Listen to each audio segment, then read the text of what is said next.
지금 우리는 이 시편 23편을 이제 한 절 한 절 그리고 또 한마디 이것을 가지고 이제 쭉 살펴보고 있는데요. 오늘은 시편 23편 3절입니다. 내 영혼을 소생시키시고, 이 한마디를 이제 가지고 쭉 살펴보려고 준비를 했는데요.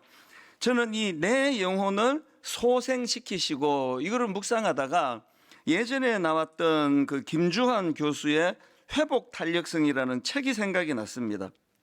이 회복 탄력성이라는 거는 마치 이제 고무공을 바닥에 던지면 그게 그냥 이렇게 툭 깔아앉는 게 아니라 다시 튀어오르는 것처럼, 이 회복 탄력성이라는 거는 힘들고 어려운 어떤 역경이나 어떤 어려운 속에서도 그렇게 주저앉지 않고 다시 솟아오르는 특성, 이게 이제 회복 탄력성이다, 그렇게 설명을 합니다. 옛날에 저희들이 어릴 때 아이들이 갖고 놀던 장난감 중에 그 오뚜기라는 장난감이 있었습니다.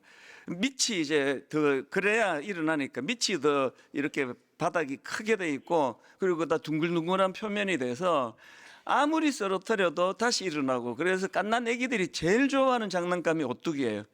갓난 애기를 데리고 이렇게 오뚜기를 쓰러뜨리고 얘가 다시 일어서면 그게 그렇게 우스운가 봐요. 깔깔깔깔깔깔. 그 애기들이 그렇게 좋아하는 게 오뚜기 장난감인데요. 제가 이 회복 탄력성 이 책하고 또 내 영혼을 소생시키시고라는 이 3절의 말씀을 보면서 이 오뚜기 장난감이 생각이 났습니다. 여러분 여기 보세요. 내 영혼을 소생시키시고라는 말의 전제가 뭐겠습니까? 거기에는 뭔가 소생이 필요한 그런 절망이나 낙심이나 혹은 침체나 그런 것들이 전제가 되어 있는 거 아니겠습니까? 그래서 이 회복 탄력성이란 거는 일상에서 겪는 크고 작은 시련, 크고 작은 역경, 이것을 오히려 도약의 발판으로 삼는 마음의 근력이다. 그렇게 그 전문가 교수님이 설명하는 것을 제가 보고 듣고 있는데요. 최근에도 이 김주환 교수님의 강의를 듣다가 보니까 사람은 이 시련과 역경 때문에 더 좋아진다는 겁니다. 그래서 우리가 도약하기 위해서는 반드시 실패를 경험해야 된다. 또 성공하기 위해서는 반드시 망해야 된다. 또 비가 와야 땅이 굳어지기 때문에, 그리고 뒤로 움츠려야 앞으로 나갈 수 있기 때문에, 그래서 우리는 실패를 경험해야 된다.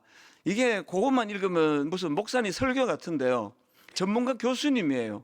회복 탄력성이라는 이 내용을 강조하는 전문가 교수님이 그러면서 이제 성공하고 싶으십니까? 그러면 실패하는 노력을 하래요. 실패하는 노력을 기울여야 한다. 한 시대를 흔든 위대한 리더들, 뭐 그때 이제 이순신 장군 또 윈스턴 처칠 막 이런 사례를 쭉 들면서 이 모든 위대한 리더들에게 공통점이 있는데 하나같이 큰 고통과 시련을 겪었다는 공통점이 있다는 겁니다. 그래서 그들은 역경에도 불구하고, 요 불구하고의 따옴표를 넣어가지고요, 역경에도 불구하고 위대한 업적을 이룬 게 아니라 역경 덕분에, 이 덕분에도 이 따옴표를 넣어가지고 역경 덕분에 위대한 업적을 이룰 수 있었던 것이다. 그래서 이 회복 탄력성은 계속 훈련을 거치고, 그러면 우리 마음의 근력이 이제 자꾸 이제 나이 들면은 몸에 근육이 빠져나가서 단백질 많이 드시고 근육 운동하라고 하는데요. 마음에도 이 훈련이 필요하다. 이 근력 훈련이 필요하다. 이거를 이제 강조하는 게 회복 탄력성입니다. 저는 이 교수님의 강의를 들으면서 요셉 생각이 났습니다. 요셉이야말로 그 어린 나이에 형제들에게 인신매매 당해가지고 그렇게 애굽으로 팔려가고 종살이를 하고 억울한 모함을 당하고 감옥에도 가고 이 모든 역경을 겪었던 사람이 요셉인데, 이 교수님의 말씀에 의하면 요셉이 이랬기 때문에, 이 과정이 있었기 때문에 그는 위대한 인물이 될 수 있었다. 그렇게 설명할 수 있는 거 아닙니까? 그런데 그 교수님이 이제 인문학 교수니까 안 붙이는 게 있는데요. 저는 하나 더 압니다. 요셉의 끔찍한 고난에 뭐가 더 붙느냐? 창세기 50장 20절입니다. 당신들은 나를 해하려 하였으나 하나님은 그것을 선으로 바꾸사 오늘과 같이 많은 백성의 생명을 구원하게 하시려 하셨으니 마음 근육을 우리가 막 애쓰고 노력해도 인문학자들이 연구해 보니까 그것이 굉장히 이제 강함을 가져다 주더라 그러는데요. 우리는요, 이 회복 탄력성의 원천이 하나님이시라는 걸 아는 거거든요. 이 회복 탄력성을 이루게 하시고 가능하게 하시는 분이 하나님이시기 때문에 그 형제들은 나를 해하려고, 해코지하려고 이런 못된 짓을 했지만 하나님은 그것을 선으로 어떻게 바꿨습니까? 바로 요셉에게, 어린 요셉에게 철딱서니가 하나도 없던, 그래가지고 그렇게 형제들이 싫어하는데 눈만 뜨면 이제 꿈 얘기하고 눈만 뜨면 형제들이 나중에 자기한테 절하게 될 거라고 이런 소리 하고 있던 철이라고는 하나도 없는 이 요셉이 점점 하나님 앞에서 큰 인물로 그렇게 성장해 갔다는 거거든요. 오늘 본문을 이런 맥락으로 오늘 한번 살펴보자는 거거든요. 오늘 본문 1절을 다시 보십시오. 여호와는 나의 목자시니 내게 부족함이 없으리로다. 어떻게 인도하시느냐? 2절, 그가 나를 푸른 풀밭에 누이시고 쉴 만한 물가로 인도하시는도다. 지난주에 우리 이 말씀 나누었잖아요. 양은 배고프면 눕지 않는다고요. 그런데 지금 이 목자가 몽둥이로 눕힌 게 아니고요. 어디로 데려갔습니까? 푸른 풀밭에 데리고 갔어요. 어디로 데려갔습니까? 쉴 만한 물가로 데리고 갔습니다. 우리 하나님은 우격다짐으로 협박하고 강제로 누이는 분이 아니에요. 우리 하나님은 환경을, 너무나 이 그림을 한번 머리로 상상해도 너무 아름답지 않습니까? 푸른 풀밭에 누이시고 쉴 만한 물가에 누이시고. 그래서 이런 2절을 우리가 나누었는데 이제 3절에 보니까 내 영혼을 소생시키시고요. 1절과 2절만 보면은 결핍이 없는 것 같은데, 아니 여호와가 목자인데 뭐가 문제겠어? 처음에 이렇게 예수 믿어가지고 다 시험에 드는 거거든요. 뭐 여호와가 내 목자신데 그가 나를 푸른 풀밭으로 인도하시는데 쉴 만한 물가로 인도하시는데 무슨 결핍이 있겠어? 아니에요. 바로 이 2절 다음에 나오는 게 3절, 내 영혼을 소생시키시고. 결핍이 있다는 거예요. 상처가 있다는 거예요. 이건 다윗의 삶을 통해서 여러 번 말씀을 드렸잖아요. 다윗이야말로 외부적인 요인 때문에, 그 악한 권력자가 자기를 죽이려고 달려드는 것 때문에 절망을 경험했던, 오랜 세월을 고통했던 경험이 있고, 또 본인의 잘못으로 상상하기 어려운 악한 짓을 저질러서 또 엄청난 내면의 고통으로 마음의 기쁨이 다 사라져 버렸다고 절망하는 이런 일들이, 이런 결핍이 다윗에게 있었단 말입니다. 그런데 여러분, 그 내용을 여러 성경 구절에서 다윗이 자기의 절망을 토로하는데 한 구절만요, 시편 3편 1절입니다. 이 다윗이 쓴 이 시를 보십시오. 시편 3편 1편, 여호와여 나의 대적이 어찌 그리 많은지요, 일어나 나를 치는 자가 만소이다. 이 한마디 안에 그의 결핍이 느껴지잖아요. 그의 영적인 침체가 느껴지지 않습니까? 그런데 다윗은 우리 모두가 다 알지만, 아까 그 교수님의 주장에 하면 일상에서 겪는 크고 작은 역경, 시련, 어려움을 오히려 도약의 발판으로 삼은 인물이다. 그게 이제 회복 탄력성이거든요. 수많은 다윗이 겪는 시련이, 그것이 오히려 그걸 극복했기 때문에 위대한 인물이 된 것도 있지만, 그 과정 자체가, 그 고난이 다윗으로 하여금 굉장히 강인한 지도자로 그렇게 키워주셨다. 그래서 여러분, 지난주에 제가 필립 켈러라는 분 말씀드렸잖아요. 이분이 양과 목자라는 책을 썼는데, 이분은 8년 동안이나 직접 이제 양을 기른 목자 경험이 있기 때문에 내용이 참 생생하다고 그런 말씀을 드렸는데요. 이 필립 켈러가 양을 키우다 보니까 놀라운 걸 자기가 발견한 거예요. 이 양이요, 이렇게 넘어지면서 만약에 뒤집어지잖아요. 그러니까 이 네 다리가 하늘을 향해서 그럴 수도 있을 거 아닙니까? 그냥 약간 꼬꾸라지면 다시 일어서 가는데, 양이 이렇게 거꾸러지면은, 뒤집혀지면 스스로 일어날 수가 없다는 거예요. 그 내용을 한번 읽어 드릴게요. 뒤집힌 양은 애처롭다. 등이 땅에 닿아 있고 내 발이 허공으로 들려진 그 양은 일어나기 위해 미친 듯이 바둥거리지만 혼자서는 어쩔 도리가 없다. 때로 도움을 바라고 잠시 소리내어 울기는 하겠지만 일반적으로 양은 두려움과 좌절감에 빠져 심히 발버둥을 치며 그곳에 누워 있게 된다. 만일 목자가 빠른 시간 안에 그 현장에 도착하지 못할 경우 양은 죽고 말 것이다. 이게 나약한 양의 모습이거든요. 그래서 이분이 이제 자기가 직접 경험한 거죠. 목자들은요, 자주 그 양의 숫자를 센대요. 자주. 그래서 한 마리가 없네? 그러면 걔는 지금 뒤집어진 거죠. 어디 가서. 그때 까불다가 자빠져가지고 뒤집어져 있는 거예요. 그래서 양이 예수님이 왜 그 99마리를 두고 한 마리를 찾으러 간다는 그 뒤집어져 있는 거예요. 추측한데. 근데 여러분이 웃으니까 뒤집어지는 거예요. 이렇게 좋아하시는데 뭐. 그래서 여러분, 지금 여러분 인생이 뭔가 지금 침체에 빠져 있고, 믿음도 마찬가지, 신앙이요, 막 이렇게 막 항상 상승 곡선을 타지 않습니다. 이 목사들에게 제일 고뇌가 그거거든요. 여러분은 뭐 업다운이 있어도 되지만 제가 업다운이 있으면 안 되잖아요. 2주에 한 번씩 제가 다운이 되면 여러분들이 우리 목사 오늘 다운되는 날이다. 오늘은 갈보리 교회 가자. 이렇게 되는 거 아니겠습니까? 그래서 사실은 엿새 동안에 업다운이 많죠. 우울할 때도 있고, 막 마음이 너무 힘들 때도 있고, 무겁고, 뭐 지난주 내내 전화 받고 이러면 막 머리가 되게 복잡해도 또 서서는 한결같아야 되니까. 그래서 이게 저희들한테는 굉장히 어려운 일이에요. 내면에도 마찬가지거든요. 그래서 여러분, 지금 여러분의 상태가 그 양이 넘어져 뒤집혀진 것 같은, 아무리 내가 애를 쓰고 노력을 해도 도대체 이제는 일어나지지가 않는다는 분에게 제가 2가지 오늘 권면을 드리고 싶은데요. 첫 번째가 뭐냐? 여러분 그런 상태에 빠져 계시면 영혼의 소생을 위해서 소망을 하나님께 주는 거예요.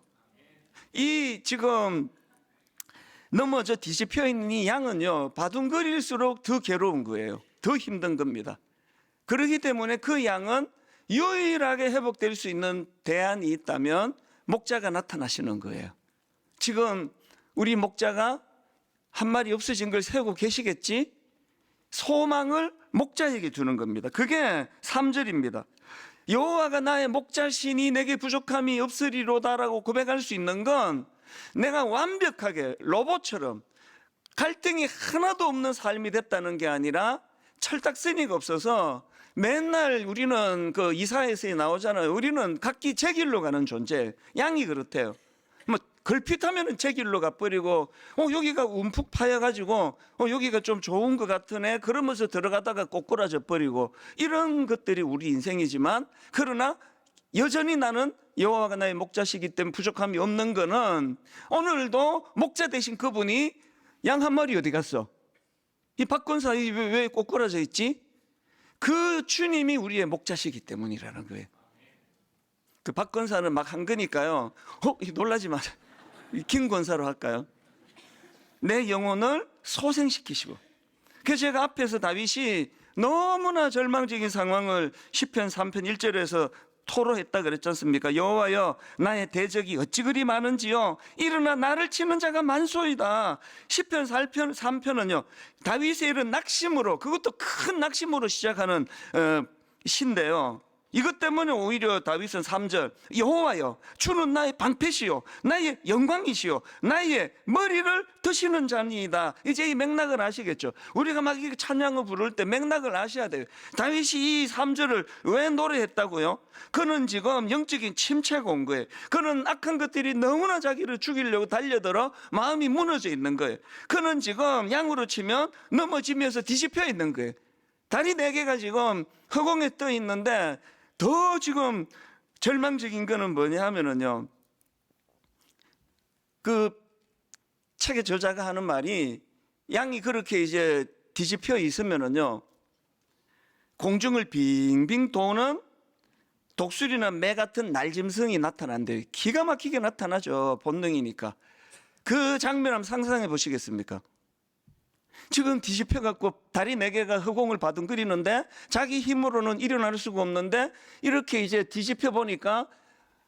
매가 지금 날고 있어요. 왜 빙빙 돌고 있습니까? 저 양이 기운 빠질 때까지 기다리는 거죠.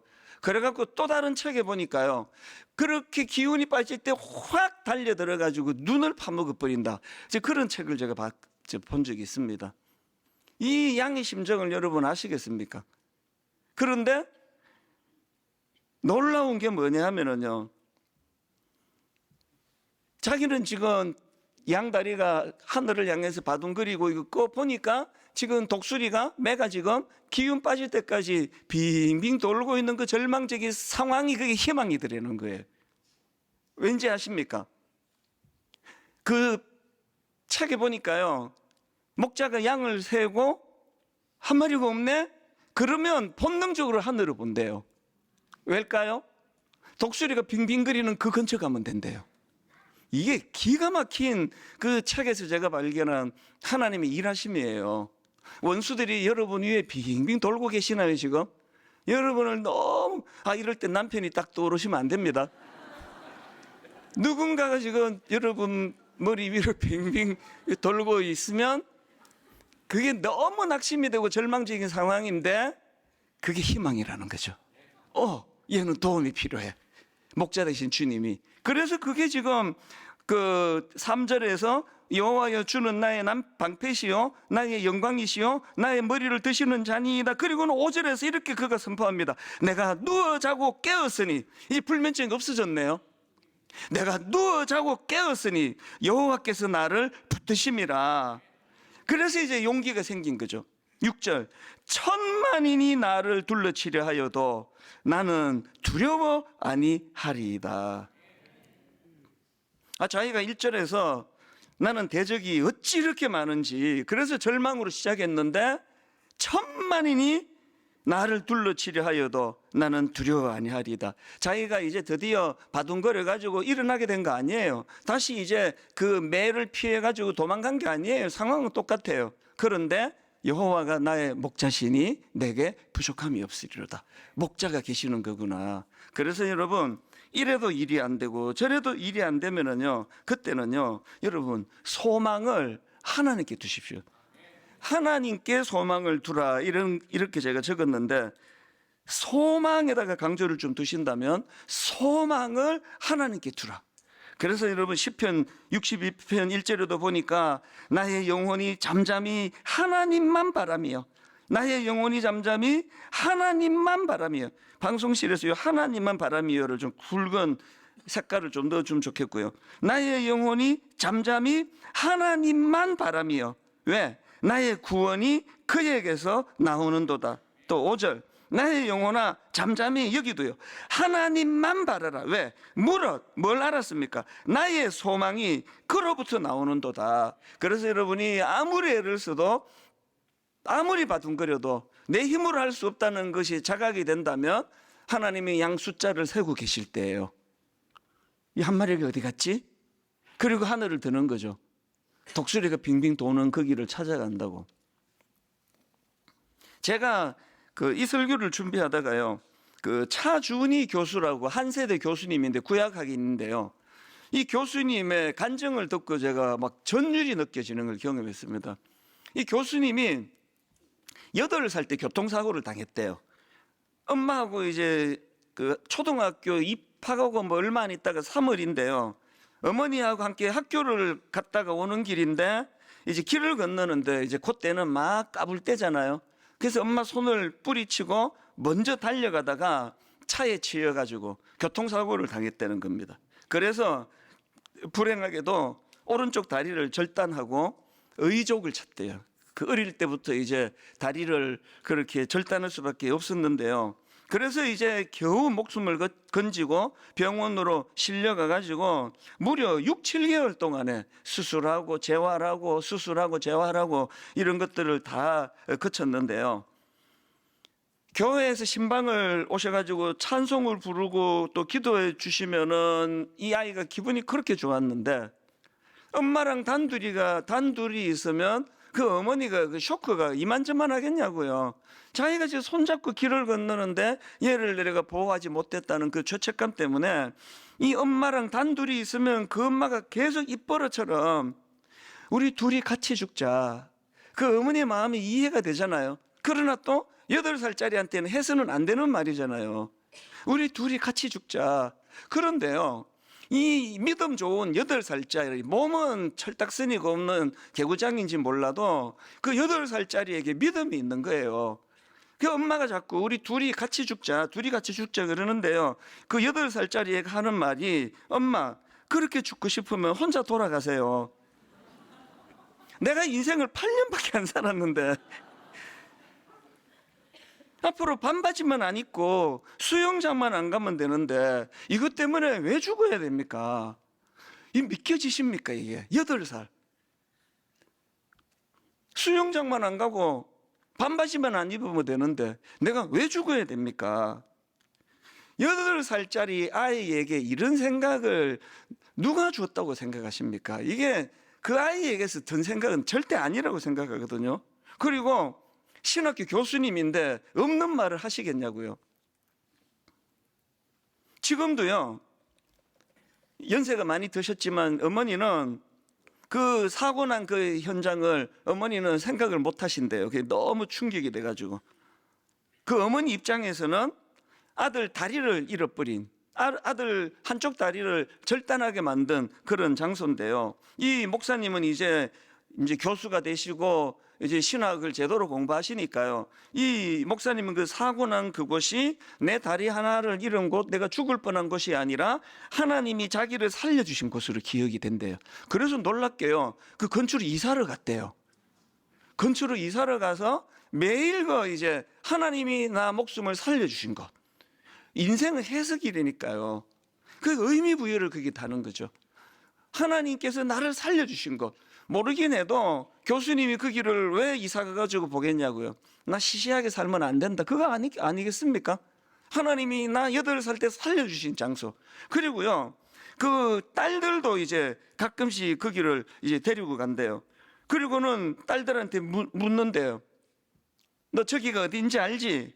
하도 많이 물으니까 걔가 알아. 아빠 사고 난 것이잖아. 그러면 아버지가 교정해 준대요. 아니, 아빠가 살아난 것이야. 아빠 다리 절단하고 아빠 사고 난 것이 아니고 내가 살아난 것이에요, 저기가. 그래서 건축으로 이사가 가지고 이번 표현으로 그걸 성지처럼 생각한다, 자기는. 여러분, 여러분의 아픔이 아픔으로 남아있으면 여러분은 기도를 더 하셔야 돼요. 여러분의 그 고통이 여러분이 웅덩이에 자빠져가지고 다리 4개가 하늘을 향해 끔찍하게 나 죽이려는 독수리가 하늘을 빙빙 도는, 그래서 트라우마가 생기고 그 근처도 못 가고 그런 일이 계시다면 바꾸어 생각하셔야 돼요. 그런 절망적인 상황에 양의 숫자를 세시고 그렇게 나를 구해 주신 장소, 이게 여러분의 고난이 이게 회복 탄력성이 되기 위해서는 이런 재해석이 필요하다는 거거든요. 저는 여러분들이 시편 80편 7절이요. 만군의 하나님이여 우리를 회복하여 주시고 주의 얼굴에 광채를 비추사 우리가 구원을 얻게 하소서. 우리를 회복하여 주시고 우리를 회복하여 주시고, 이 3절에 나오는 말씀 아닙니까? 그런가 하면은 두 번째로 우리 영혼의 소생을 위해서 하나 더 하셔야 되는데요, 선포하라는 겁니다. 선포하라는 거죠. 뭘 선포합니까? 첫 번째 걸 선포하라는 거죠. 소망이 하나님께 있다. 이 선포하라는 거예요. 자꾸 선포하라는 겁니다. 그래서 시편 23편은 선포로 시작되잖아요. 여호와는 나의 목자시니 내게 부족함이 없으리로다. 팩트로 말하면 이건 거짓이에요. 팩트로 말하면 이건 거짓인데, 여러분 이 시를 읽으면서 다윗도 거짓말을 제법 하네, 이렇게 읽는 사람이 어딨냐고요. 왜? 이거 선포니까요. 많은 시들이 다 이렇게 시작하는 거 아닙니까? 다윗이 쓴 시들이. 현실은 그 양으로 치면 자빠져가지고 지금 바둥거리고 있는 상황인데 다윗은 선포하는 거예요. 여러분, 이제 제가 다음 주일을 다루려고 하는데요, 다다음 주일이군요. 4절에 보니까 내가 사망의 음침한 골짜기로 다닐지라도예요. 현실은 지금 음침한 골짜기에 지금 그 위험한 곳을 지나고 있는 거거든요. 근데 선포예요. 사망의 음침한 골짜기를 거닐수록 더 선포하는 거죠. 여호와는 나의 목자시니 이거 문제 없다, 이 선포하는 거거든요. 제가 이번에 로이드 존스 목사님이 쓴 영적 침체, 저는 이 책을 2권 사놓고요. 한 권은 저희 집에, 한 권은 교회에다 두고 가끔씩 이제 마음이 이렇게 가라앉고 침체가 되면 저는 이 책을 뒤집어요. 그리고 제목만 봐도 마음이 힘을 얻는 게 영적 침체라는 책인데요.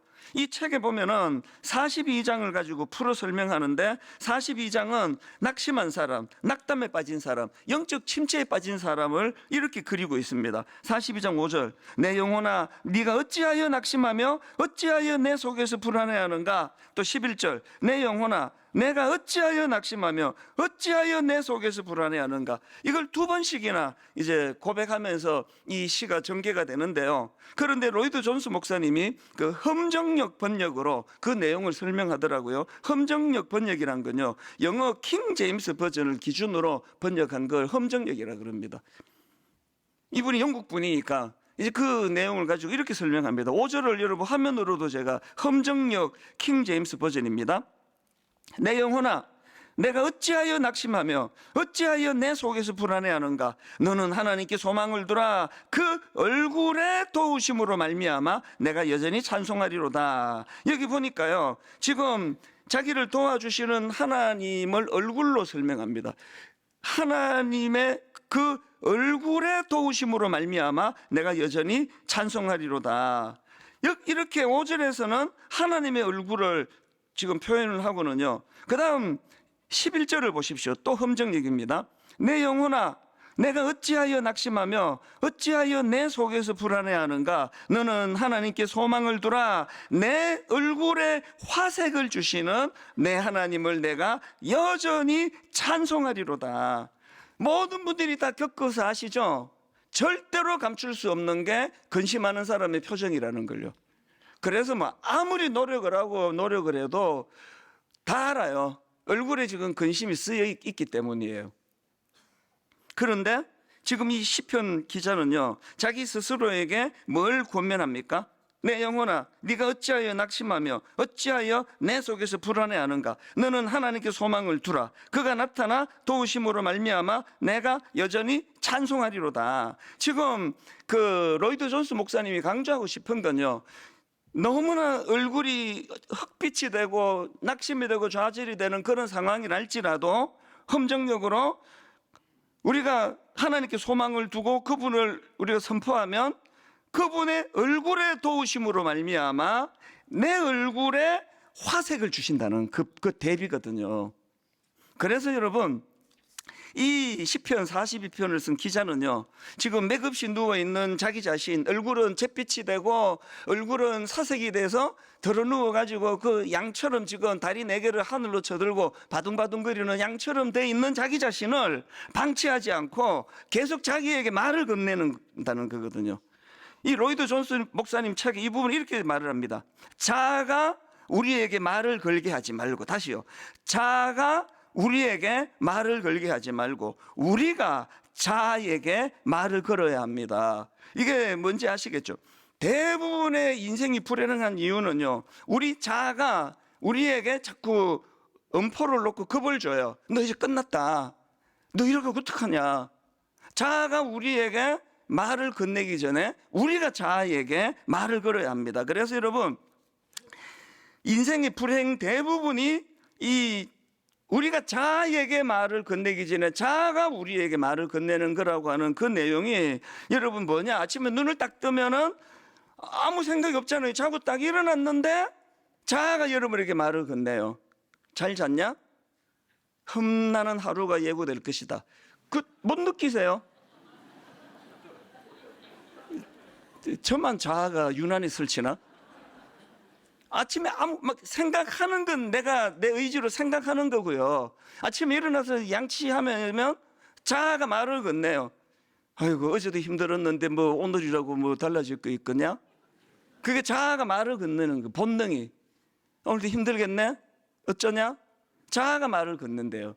그런데 여러분, 저절로 떠올라서 어제 있었던 기분 나빴던 일을 상기시켜주는 자아가 내게 영향을 미치기 전에 우리가 어떻게 한다고요? 먼저 자아에게 선포하는 거예요. 내 영혼아 네가 어찌하여 낙심하느냐. 내 영혼아 네가 어찌하여 낙심하며 어찌하여 내 속에서 불안해하느냐. 이 자기 보고하는 소리잖아요. 내 영혼한데. 저는 이걸 오래전에 원리를 알아가지고 저는 이게 너무나 효과를 보는 사람이에요. 저는 저에게 더 객관하려고 막 이름도 부르고 그런다잖아요. 이찬수 너 정신 차려라. 뭐가 힘드냐? 하나님이 죽었냐? 힘내란 말이야. 여러분 해보세요. 자아가 내게 말을 건네기 전에 내가 자아에게 선포하는 거예요. 여호와는 나의 목자시니 아무 문제 없다고, 나는 부족한 게 없다고, 상황은 지금 양처럼 자빠져 가지고 다리 4개를 바둥거리는데 독수리가 지금 호시탐탐 눈을 파먹으려고 노리고 있는 그런 상황인데 내가 자아에게 선포하는 거예요. 목자가 지금 양 숫자 세고 계신다. 목자가 지금 저 독수리 지금 벌써 발견했다. 선포하는 거예요. 시편 23편을 한번 가만히 보세요. 거기에 현실은요, 막 부정적인 내용이 굉장히 많이 들어오잖아요. 그런데 1절에 선포하고 보는 거거든요. 이 로이드 존스 목사님의 그 말을 제가 글을 읽어드리고 말씀을 마치려고 합니다. 자, 들어보세요. 자아의 말을 듣지 마십시오. 자아에게 덤벼드십시오. 자아에게 말하십시오. 자아를 책망하십시오. 야단치십시오. 권면하십시오. 격려하십시오. 자아의 말을 맥없이 듣고 있다가 기운을 잃고 주저앉지 말고 여러분이 알고 있는 사실들을 자아에게 상기시키십시오. 자아가 여러분을 멋대로 휘두르게 내버려 두면 앞으로도 계속 휘두르려 들 것입니다. 마귀는 우리를 침체시키기 위해 자아를 장악하고 활용합니다. 그럴 때 우리는 시편 기자처럼 벌떡 일어나 말해야 합니다. 내 영혼아, 네가 어찌하여 낙심하며 어찌하여 내 속에서 불안해하는가. 더 이상 그러지 말라고 하십시오. 너는 하나님께 소망을 두라고 하십시오. 그 얼굴의 도우심으로 말미암아 찬송하고 내 얼굴에 화색을 주시는 내 하나님을 찬송하라고 하십시오. 누구에게 하라는 거예요? 내 자아에게 하라는 거예요. 오늘 이 시대는 사단이 자아를 장악하고 있는 시대예요. 그래서 날마다 내 안으로는 좌절감, 타인에게 대한 분노, 걸핏하면 분노, 그건 내 안이 지금 심히 피곤하기 때문이에요. 여러분의 남편이, 여러분의 아내가 여러분에 대하여 분노가 많으면요, 1차적으로 우선 그를 불쌍히 여기십시오. 여러분도 화가 나겠지만 우선 그건 불쌍한 상황이에요. 이렇게 할 수 없을까요? 여러분의 아내가 아침에 뭔가 여러분에게 아무 일도 아닌 거 가지고 막 정색을 하고 그렇게 소리 지르고 그러면 이렇게 상상하세요. 영적인 영안을 열고 우리 아내가 지금 다리 4개가 하늘을 향해 바둥거리고 있는, 자기 힘으로는 일어날 수가 없으니까 짜증이 많이 났나 보다. 이럴 때는 피하는 게 상책이에요. 남편도 마찬가지예요. 그거를 맨날 꼬투리 잡아갖고 너 나한테 이렇게 말할 수 있어? 당신이 어떻게 나한테 이런 말을 해? 그 밤에 와가지고 또 당신이 어떻게 이런 말을 나한테 해? 그건요, 신혼 때나 하게 두세요. 그 말을 할 수밖에 없는 그 내면을 들여다보면 그게 우리 아내가 지금 절규를 하는구나, 비명이라고 들으시면 되거든요. 그래서 여러분, 타인에게, 가장 가까운 사람에게, 사랑하는 사람에게 그러지 말고 자기 자아한테 하라는. 자아. 이찬수, 정신 차려라. 네가 목사잖아. 네가 이러면 어떡하냐. 자아에게 말하는 거예요. 그리고 여호와가 나의 목자시니 내게 부족함이 없으리로다. 선포하는 게 선포. 한번 따라 해보시고 이제 우리가 찬양을 부르겠습니다. 여호와는 나의 목자시니, 여호와는 나의 목자시니 내게 부족함이 없으리로다.